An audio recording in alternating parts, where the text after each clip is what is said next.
Howdy, y'all. Welcome to the EEARSS podcast produced by Terrier TV here at Titusville High School. I am Frank. That is Cindy. That is Bill. What up, y'all? How's it going? It's going well, I think. So you sounded unsure. A few things. Yeah. A few things have been decided in the past 25 minutes or so. Oh no. One of those being that Little Caesars is definitely not a good pizza. Just kidding, Little Caesars. It's an okay Troy. pizza, but the best thing about Little Caesars is apparently the crazy bread. We've got there on that. I'll agree. Crazy bread's pretty amazing.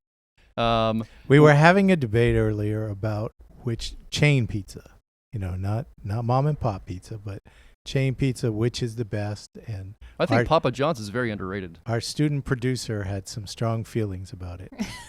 Yeah, you want to tell us what your strong feelings were? Okay, so I want to make it clear. They don't have the best pizza. You got to talk right into the mic. Yeah, They are the directional mic, buddy. There you go. the number one pizza place, but they're not the best pizza. That means they're not the number one pizza place. No.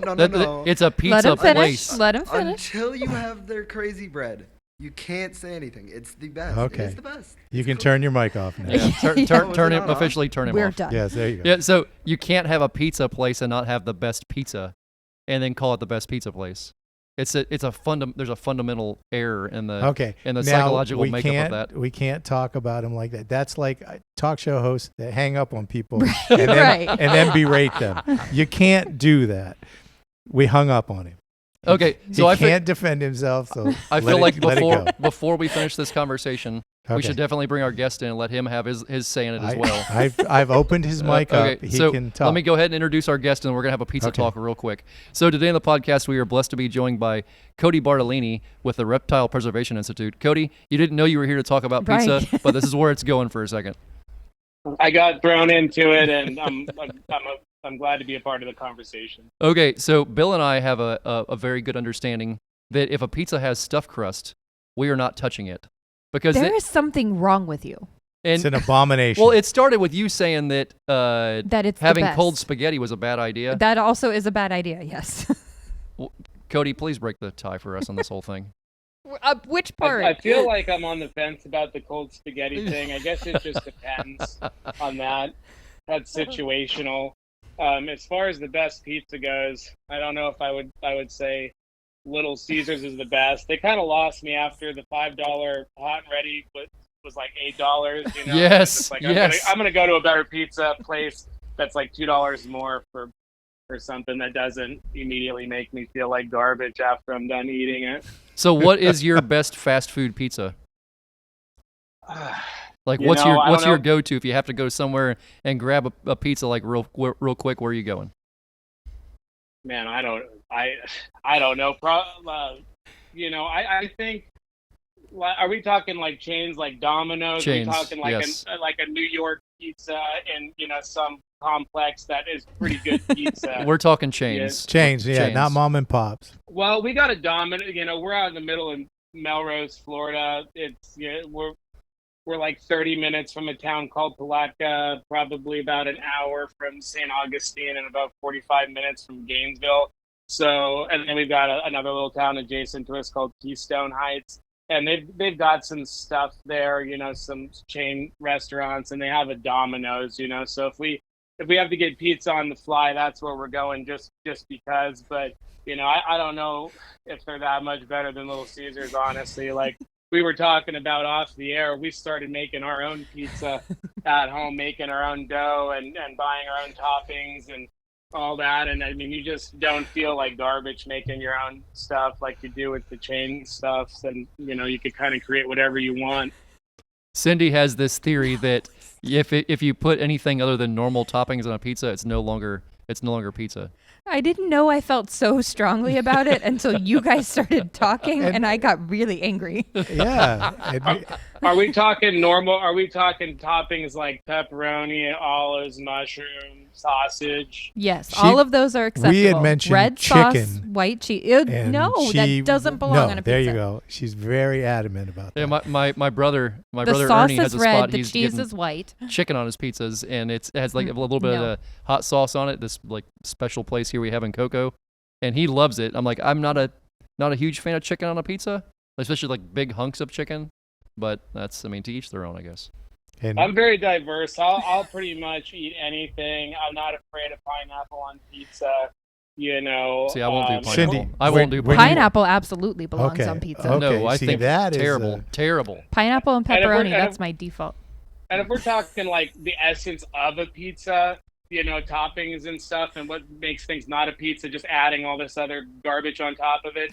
You know, I would think just a plain cheese pizza is the most organic pizza, even pepperoni and stuff. Maybe pepperoni's like a shoe-in because everybody loves pepperoni, but really, if you just gave me a good New York style cheese pizza with nothing on it, just the foundation of pizza, Yes. that's probably my favorite pizza. You know, just Yeah. a normal, you know, cheese New York pizza, like That's a real New York pizza. Yeah, that's an easy win. If people start throwing pineapples and what is it, sushi on them?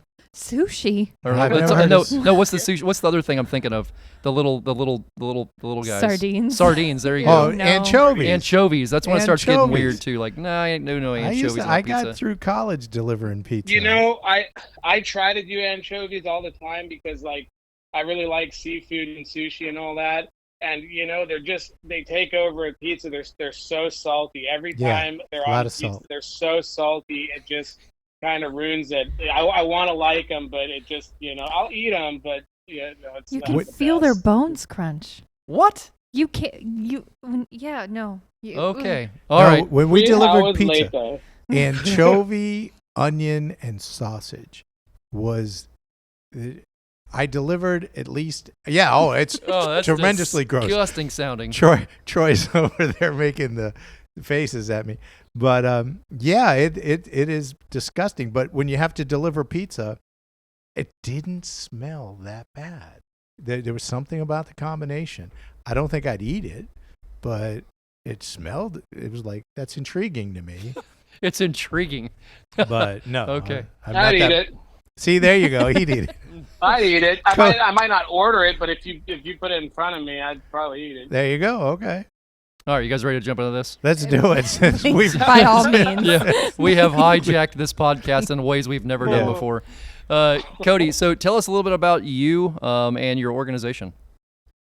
All right. Well, the story is generally a long one, so I'll try to concise it the best that I can. I grew up in Las Vegas, Nevada. I was born there. I was into reptiles from the second I could kind of understand what they were, and you know, back I was born in 1986, which I guess makes me old now, and you know, the Vegas wasn't as developed as it is now, like many of the places in the world. And you could just walk out to a vacant lot and, you know, flip rocks for banded geckos and see desert iguanas and chuckwallas on the regular. So I was doing that. You know, this is when computers started to get better, and you know, you could start looking some things up online, but mostly was just checking out whatever reptile books were, you know, in the school library. And I had really supportive parents with my interest in reptiles. They always let me, you know, keep what I found out in the desert. We always had a reptile room. I was fortunate enough to grow up about 3 blocks away from a well-known pet store at the time called Exotic Pets that was ran by a gentleman named Ken Foose. So some of the people listening may know who he is. He's passed away in recent years, but he started a really great reptile specialty shop. This is at the time where, like, you know, the golden mantellas are being imported, wild mantellas imported by the dozens or, you know, more, and Jackson's chameleons, and just, you know, all kind of green tree pythons. It just stuff that was just, you know, mind blowing as a kid, like just these crazy things. Obviously all this wild caught stuff's bad and everything, but at that time, you know, before there was a bunch of captive breeding of these things, you know, they were just coming in, and I was just exposed to all kinds of phenomenal reptiles. And Ken was, I'm not sure what zoo he was at one point, but he was a zookeeper, a zoo curator, moved to Vegas and started this reptile shop. Simultaneously, he started the Southern Nevada Herpetological Society, which I basically grew up in before there was Facebook and stuff, where there's all these reptile groups of every little thing. If you're into this, there's a group for it. Then it was just, how reptile people found each other was this exotic pet shop that had everything. And the Herp Society that, we met once a month. We would always fly in guest speakers, and we had a good lineup of guest speakers over the years. And there would always be a cool raffle at the end of each meeting, because it was a pet store that, put on this thing. So there was all kinds of enclosures and, books and live animals at the end of it. So, you could win a grass lizard or something, which is super common at the time. And, so it was cool. It kept me engaged. I grew up in the Herp Society. And then when I was old enough to start doing things, I ended up getting voted on there as the vice president of the Southern Nevada Herp Society, and scheduled guests to come out, took them out herping and things like that. I always wanted to be in zoo herpetology. Specifically, when I was at the Southern Nevada Herp Society, we took a field trip to San Diego Zoo. I don't know how old I was young. And we took a Greyhound bus there with and I don't know if you have ever been around Herp Society people or been in a Herp Society, but there's a lot of characters, as you could imagine, in that group. So yeah. So I'm just a little kid, who knows? I could have been like 11 or something like that, old enough to kind of start understanding more. I've been keeping and working with all kinds of exotic reptiles as a kid, being at Ken Foos's shop, and had bred different species of colubrids and stuff. So I was getting there. And I remember, doing the behind the scenes at the San Diego Zoo and just listening to their herp keepers talk and just thinking, man, these guys really understand what's going on with these animals, and they just carried themselves in such a professional manner that was different than the people at the Herp Society, or the people that ran the pet stores. Just the presentation of the exhibits and how they manage these animals. And San Diego Zoo had a lot of venomous creatures, and I remember seeing Western green mambas behind the scenes with their ID tags, with their common scientific name and anti-venom. And I remember Tommy Owens, he was at San Diego Zoo for a while. We're actually, we've become friends, going to meetings and stuff now for zoo stuff, the herp tags, the taxon advisory group meetings. Eventually got to talk to him as an adult, which was cool, but I was a little kid, and I remember Tommy opening up with a hook, a little bin with a little Gila monster in there that they had just produced. And at this time, there wasn't a lot of production out there with these animals. It was really hard to tell the sexes of them for a while before people started getting them a little bit more dialed in. And it was a big deal. And I just remember seeing that it was soaking in its water dish.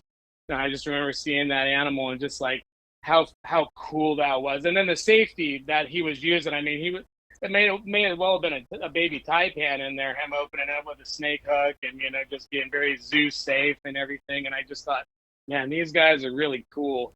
And this is what I would like to do for a profession, is work in the zoological field.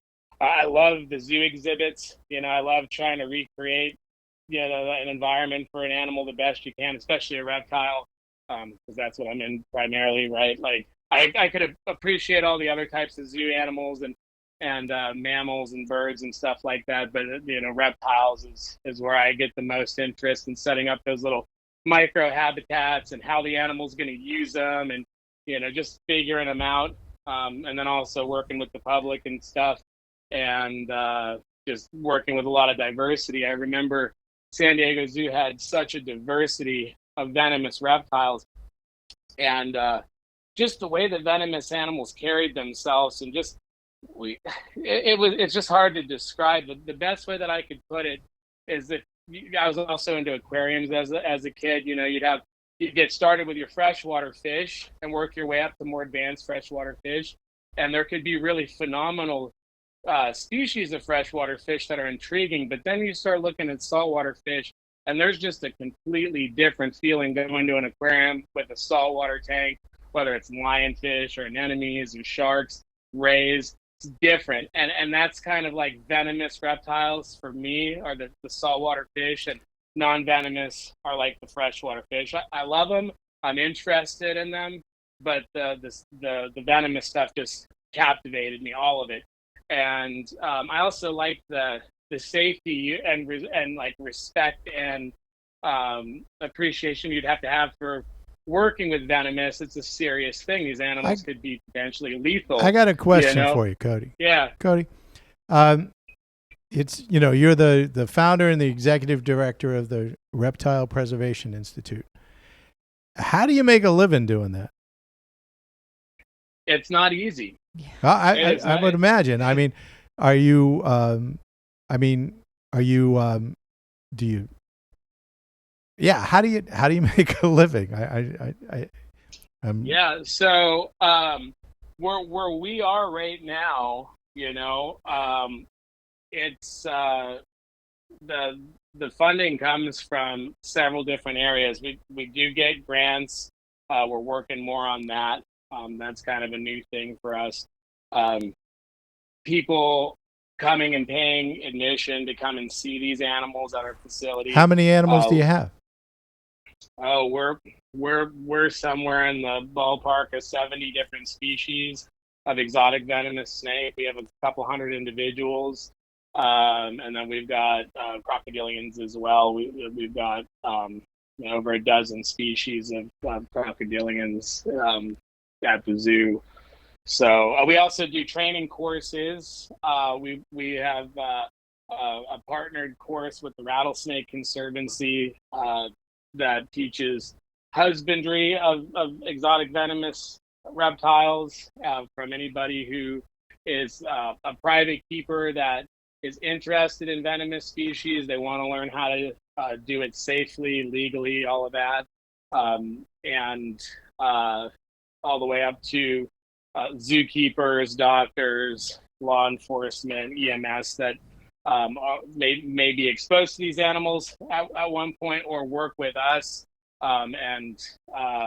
As far as being somebody who might be taking us to the ER if there's an envenomation, so getting them more familiar with what we do and how this looks, and more familiar with it. And then we do private one-on-one courses.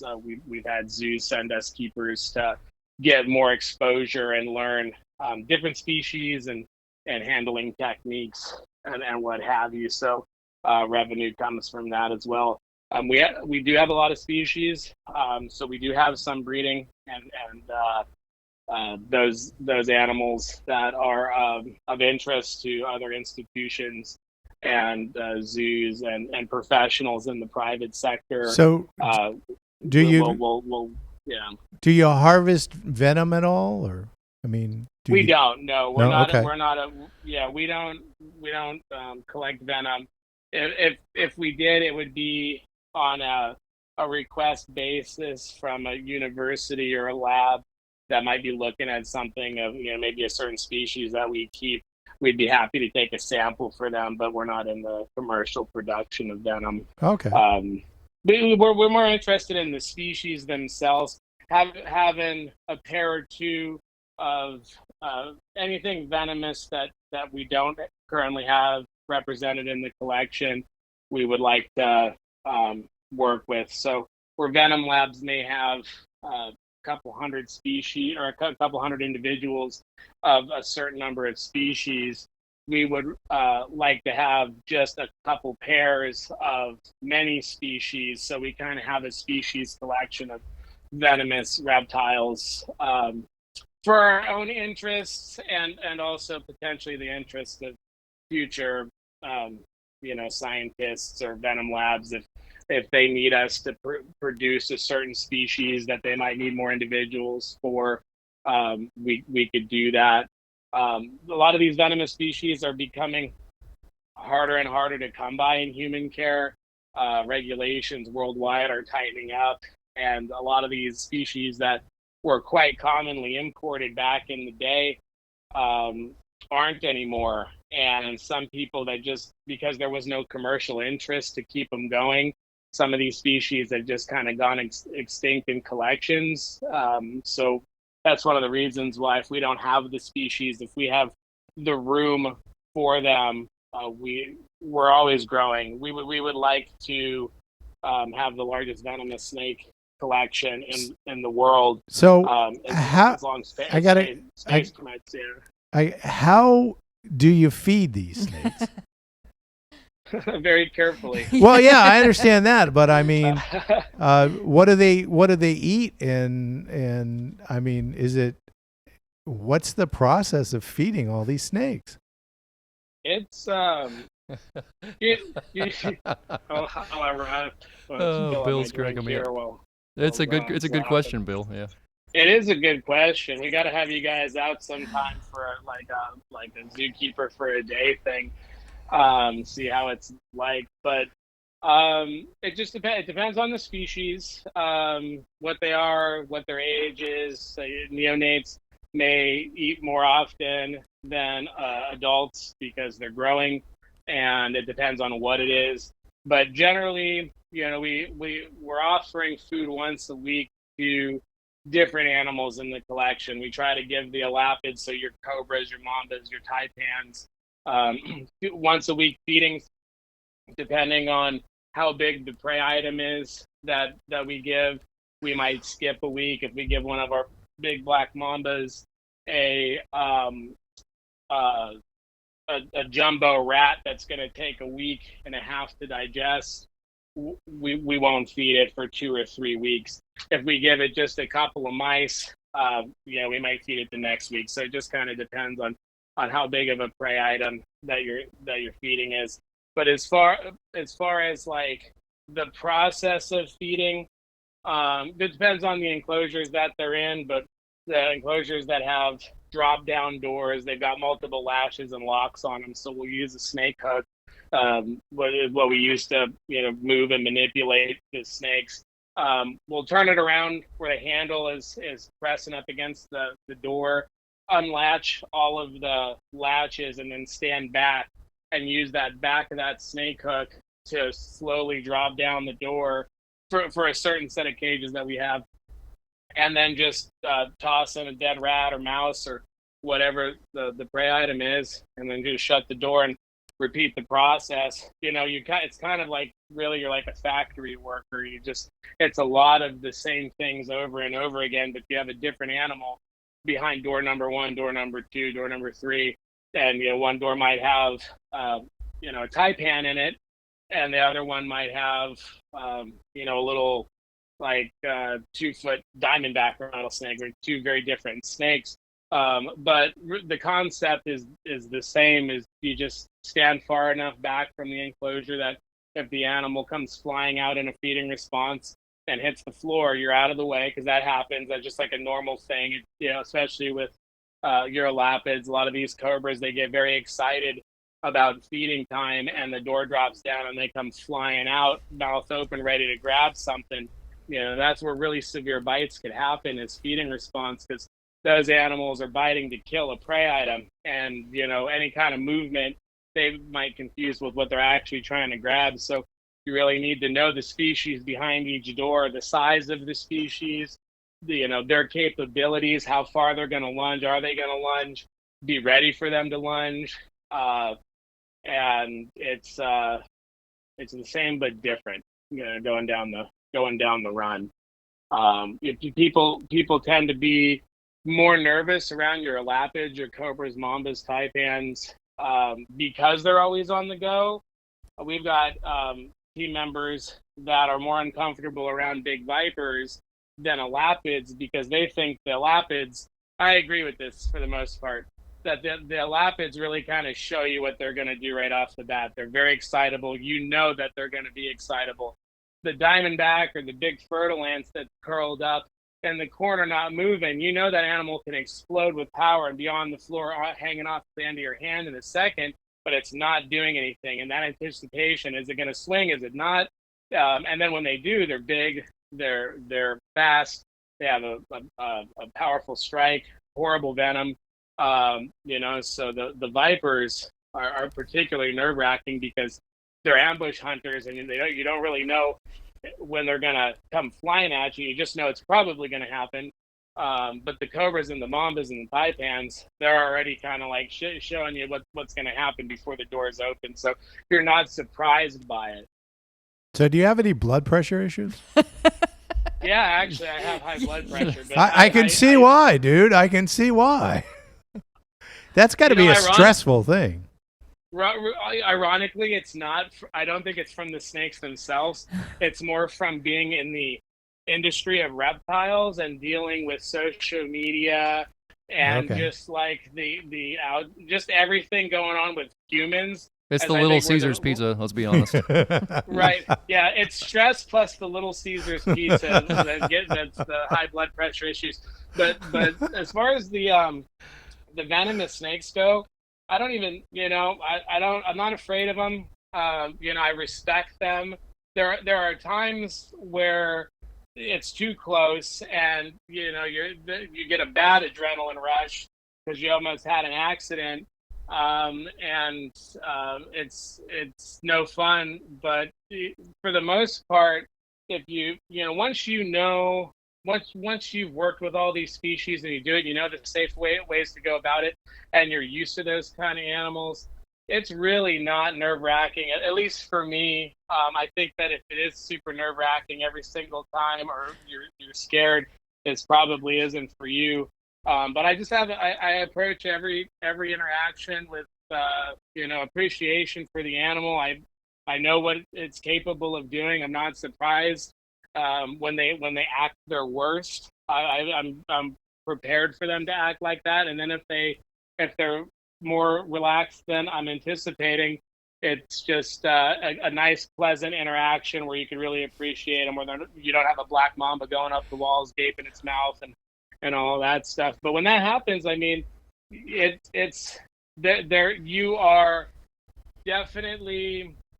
I mean, all your senses are heightened. But I'm sure in the beginning when you're doing this, the feeling is different than when you do it all the time, and really it's not that nerve-wracking. Now, you talked about it a little bit, all the different things you guys do at the Reptile Preservation Institute. When you originally started it, what was your original goal? And, have you accomplished everything that you set forth doing when you originally created it? No, but we're working on it, and we've definitely accomplished some things. I don't know if we'll ever get there, to be honest. I think the wheel will always be turning, and we'll always be thinking of different things to do. I think as we get more successful, we would like to put more money towards in situ conservation stuff with venomous reptiles. Right now, we're really focusing on building infrastructure to be able to house all these different species of venomous reptiles, and then have areas to work with the public and train people how to work these animals. When we started the RPI, it was in late 2020, early 2021. A perfect time to start having people come out and visit, all the COVID stuff. But basically, the venomous reptile collection that we have here today, it started back when I was working at St. Augustine Alligator Farm, and I became licensed to possess these animals privately at the farm. I had quite the diversity of crocodilians, so I got my croc fix at work, and we had some venomous species, but I've always been a diverse venomous guy, and the zoo couldn't have everything that I wanted. I tried, and the former curator Kevin would be very happy to shut me down. We're good friends, so I could say that. But but so I was growing a very beautiful private venomous snake collection with my personal interest in mambas. We have every species of mamba here now, and we've produced the majority of them multiple times. The only ones that we haven't produced are Jameson's mambas. Working on it, but they like to court, but they haven't liked to lock up and make babies yet. But so the collection really grew. I ended up getting offered a job, a Curator of Reptiles position at the Phoenix Herpetological Sanctuary in Scottsdale, Arizona. I ended up taking that job with the blessing of everybody at the Alligator Farm. I wasn't looking for work. I kind of got approached for this position, and the farm supported my growth. And it was a sad thing to do because I really wasn't looking to go anywhere, but I got encouraged to do it. And with the "you're always welcome back," if it doesn't work out, whatnot, took that position, moved our collection to Arizona. The position, all I'll say is that we were on 2 separate pages, so I resigned and we moved back here to Florida. We were on a 5-acre property already, my wife and I, and because she was working at the University of Florida in zoological medicine, and I was working at the Alligator Farm. That's how we met. And when we decided to get together, get married and all that, we needed to find a place that was halfway between St. Augustine Alligator Farm and the University of Florida. So that's where the RPI sits now, right in the middle in Melrose, Florida, on 5 acres. We were very specific about getting 5 acres because you can't possess the Class 1 crocodilians permits to keep these animals, Class 1 and 2. Class 2 has a different acreage requirement, it's a little less, but Class 1 requires a minimum of 5 acres. And me working at the Alligator Farm, I wasn't planning to build our own zoological facility at the time. I was very happy at the farm, but I thought at the very least we could put up some enclosures and maybe be some extra surplus holding for the farm, or just extra holding, or conservation projects or breeding that they wanted in a more quiet spot than a hustle and bustle and zoo. So that was kind of really the thought. And 5 acres, it was just a good thing. We were able to get this property for a pretty good deal. And for the entire time, once I got permitted for Class 1 and 2 crocodilia, I was still at the farm. So I was able to, do airport runs and pick up alligators and crocodiles and be licensed, on top of the farm, having their permits, to be able, because Florida just got really weird. It used to be like, let's say John Brugan, he's the director of the Alligator Farm, I don't have to tell you, but because everybody who maybe doesn't know that's listening, he's on the permit. So when they changed all the rules, the person on the permit had to be the one that was like transporting and doing stuff. If you were just picking up crocodiles or alligators or venomous snakes, it had to be that person. It couldn't just be a member of the zoo that's totally trained, but they have to have 1,000 documented hours that they submit to our Florida Fish and Wildlife Commission to be added to the pre-existing Alligator Farms permit. It's a big pain, and they're doing that now. They've got people that are added on the permit beyond John. But at that time, when they changed all that, I had personally had my Class 1 and 2 Crocs license and Venomous. So guess who was doing all the airport runs when stuff would come in, which was fine because I always got a meal out of the deal on the farm by going and picking stuff up. So so it was helpful. That helped them out. Once I went out to Phoenix and that didn't work out, we came back here.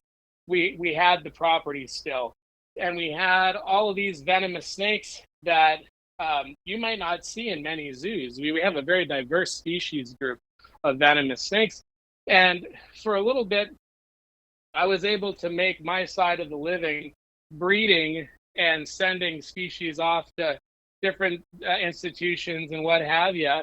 And then I just thought, we've got such an incredible collection, like it's worthy of exhibiting. So we had all this training in the zoo world already, how zoos work and how they function, operate. When I went out to Phoenix Herp, their zoo ran off. They basically did private tours of the facility, and that's how they did it. I had not done that before at the farm. It was basically like, people pay admission, walk around, you do shows and whatnot, but you're not necessarily doing private tours to everybody there. At Phoenix Herp, it was a smaller facility, so the way that they structured it, it was appointments and private tours. So when we moved back to Florida, I thought, well, with our collection right now, we're not in a position like a full-fledged zoological park to just start letting people come in and walk around. We have to build that infrastructure first, but we're surely ready to go with guided tours. And for the Class 1 croc license, you actually have to exhibit those animals or be doing something with educational stuff to or commercial, like a farming scenario, or selling the animals or whatnot, to have the license. So we didn't want to lose that license, because it's such a hard one to get. That particular rule kind of pushed us into going public, and that started in late 2020, early 2021. We've been growing with focusing on public stuff, as we're moving forward. So as we're building things, we're building them like a zoological facility where people can walk around, look at the exhibits unattended, and there are layers of safety where they can't, immediately jump in and get eaten by an alligator and stuff. So right now we do guided public tours in our training, but at a certain point, we would like to be able to do both. People can pay to walk around on their own time and just enjoy the animals without some reptile nerd telling them everything they want to know about them, as well as guided tours with behind the scenes, access. But yeah, so that's kind of how we got started. Just grew this beautiful collection, and I just love the zoo side of things. And we probably could have just made a living breeding and selling these animals, but it just kind of started to feel gross, just it's a hard way to make a living too, because these animals have to produce, and not every tomato makes it to the salad bar. So eggs go bad, things don't happen the way that you want them, animals die, there's disease, and if you have an active disease going through a colony, you don't want to be sending out animals to people, so then you have to, some people sacrifice their morals, because they got to pay the bills by selling animals. So you'll see a lot of times dealers selling sick snakes because they need to make money. And we thought if we could exhibit these animals and generate enough revenue to continue to do education stuff, training, doing public outreach and all that, that we would be doing good. So we're still working on that. We do breed stuff, and some of those animals will get surplused out, and we'll get donations for them, and that's fine. A lot of these animals need to be worked with by multiple institutions and people. We work with professionals in the private sector that are responsible. You hear a lot of bad stuff about the irresponsible ones, but there are so many more responsible private keepers that really could do phenomenal work with a lot of these venomous reptiles, because they're not giant crocodiles. They could be kept in indoor conditions successfully and bred. And our beautiful collection, most of it has come from professionals in the private sector. Some of our stuff has come from other zoos and confiscations from Fish and Wildlife, but the majority has come from people who we work with in the private sector. So if we breed some of these animals we're happy to send them out to private people who will give generous donations to work with some of these species, and then that keeps them going in human care. A lot of zoos are starting to really downgrade their venomous selection because of new directors coming in that are not animal people, that are more administrative, and they see all the liabilities for having some of these really extreme exotic venomous snakes. And a lot of it's getting pared down, and there's not a lot of places that have a real extreme diversity. And so we wanted to be that one of those places. There's a handful of zoos in the country that have really beautiful venomous snake collections, and they're doing what they can to keep them going, and we want to help with that too. A lot of those zoos will contact us about the different species that we're working with, and if we can produce stuff, they would be interested. So we kind of walk that line of professional, private, and AZA institutions. We're very well connected with professionals in the private sector as well as AZA zoos, and that's all right. I got one last question for you. Yeah. We have a lot of families, a lot of kids listen to the program. If there's somebody that's starting off kind of where you were talking about, where you started off being just enthralled by reptiles, and they one day want to work at a zoo or work at a herpetological society, what are some suggestions you might give them to kind of get in that same path you were on? Maybe ways to do it better, maybe a hack to it? Yeah, no, there's probably a lot better ways to do it than I did starting out, but I would I would definitely say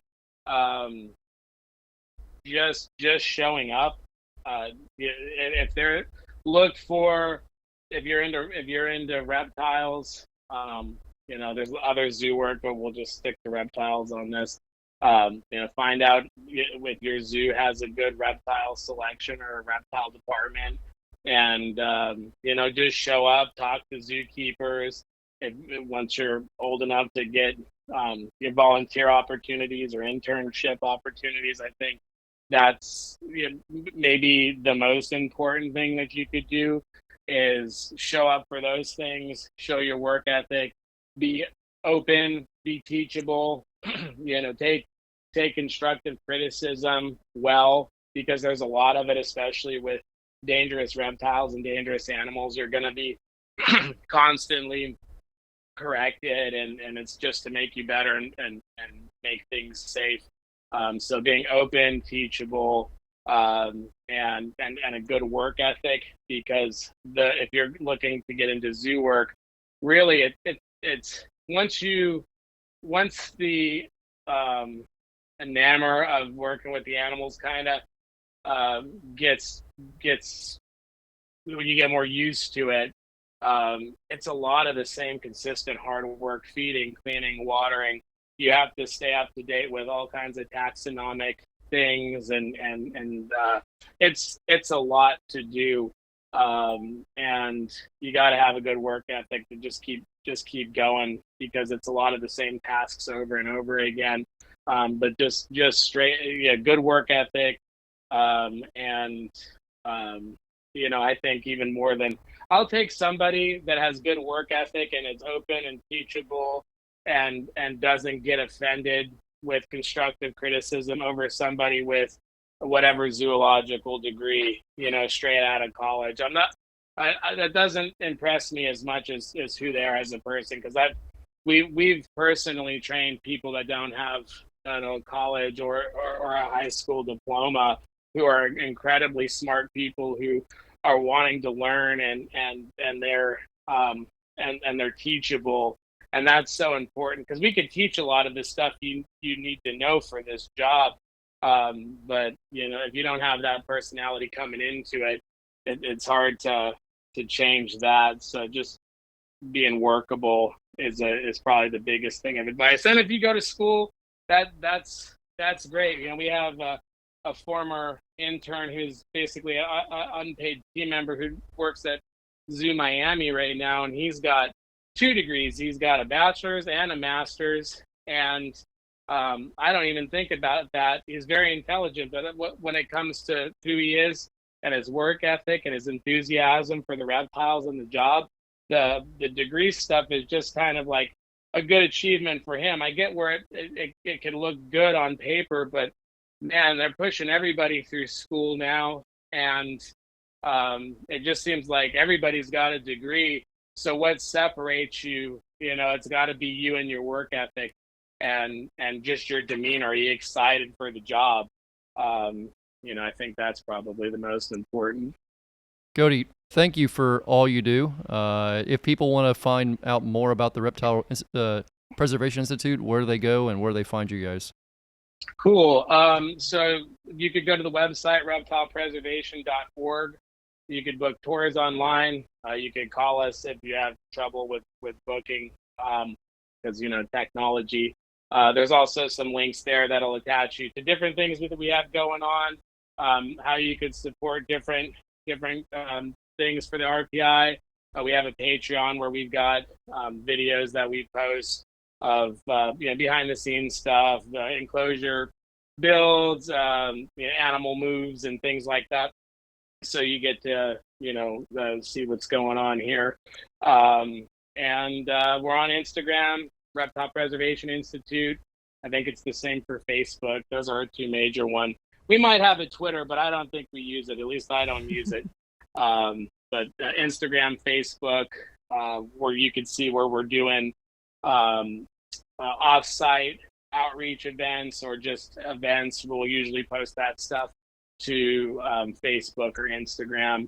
We're not always the best at it. We're trying to be better at the social media thing, but good yeah, Lord, it seems like we're all trying to be better. Oh yeah, at that. it's that's definitely a learning curve. It's super tough. I'm also gonna be starting a podcast at some point. I'd like to do it earlier in the year, but who knows? It's gonna be called Zoo Talks, a professional herpetology podcast. A lot of it's gonna be focused around zoo people. I've had the pleasure to meet some phenomenal ones during my professional time in zoo work, and a lot of these people are you'll never know exist because they're just too busy doing awesome stuff behind the scenes, and they're not with a selfie stick doing dangerous stuff for attention on YouTube. They're not YouTube heroes.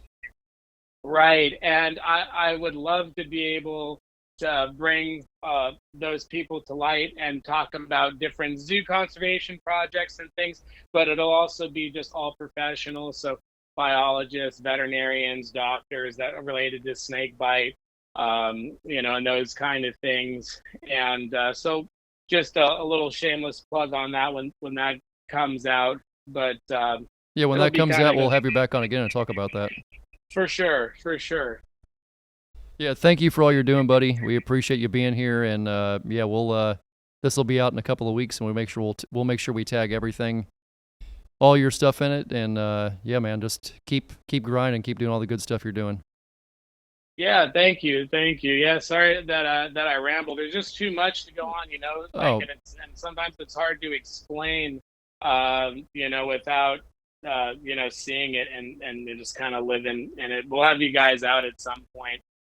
Yeah, we'd love that, and you have nothing to apologize for. That's what a podcast is all about, is talking about it. Yeah, you've had an amazing career. That's what we're here to learn about. Yeah, you have nothing. You have not a thing to be sorry about. It was a great podcast. Cool. All right, brother. I appreciate you. Thank you again, You and too. we'll catch up with you here soon. All right. Thanks, Rob. All right, see you, buddy. That is a very talented man with a very diverse background. Yeah. Oh my goodness. Yeah, so I always find it interesting, talking to George Van Horn and hearing about, the way he does things, and they're very similar people. I dare to say George's experience is all from the serpentarium side. He's got a little bit of experience from all of it. It's very interesting. Mm-hmm. Very interesting. Yeah, very unique individual. Great organization. Doing a lot of cool work. Cool. All right, guys, you ready to wrap this up? Yep. Let's wrap it up. Okay. So, All right, y'all. Thank you for tuning into the EEARSS podcast produced by Terrier TV here at Titusville High School. If you'd like to learn more about EEARSS, you can go over to EEARSS.org.com or Alligator Robb with 2Bs.com and learn more about us. EcoFest coming up here in May 23rd. If you'd like to learn more about that, you can also do that on the website.